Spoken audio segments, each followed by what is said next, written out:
I was fired for holding the line on scientific integrity. But in searing testimony, former CDC director Dr. Susan Monarez says she was ousted after rejecting an ultimatum from her boss, Health Secretary Robert F. Kennedy Jr., to rubber stamp vaccine recommendations from a new panel stacked with vaccine skeptics and fire top vaccine officials without cause or resign.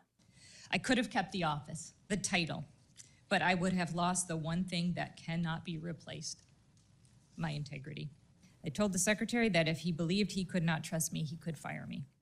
Kennedy has defended her sacking, saying she told him she was untrustworthy.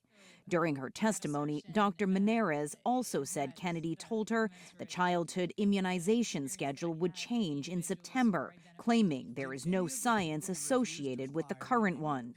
That led to a testy exchange with Republican Rand Paul, who questioned whether newborns should be given the hepatitis B vaccine.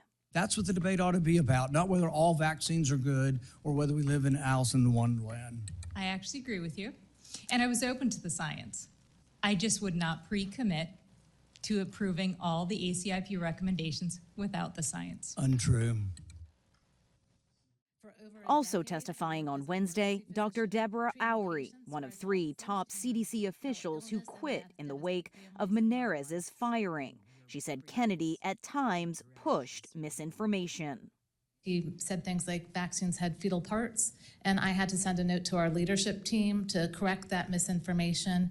We were also asked to include things like budesonide and clarithromycin in our toolkits for physicians, and I couldn't allow that as there wasn't evidence for that and would result in harm.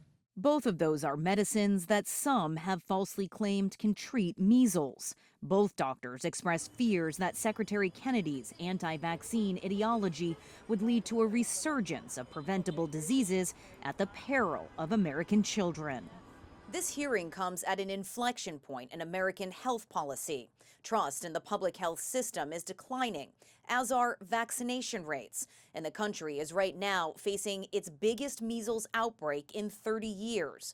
The message from these former CDC officials: that trend will continue if policy is determined by politics instead of science. Toni Waterman, CGTN, Washington.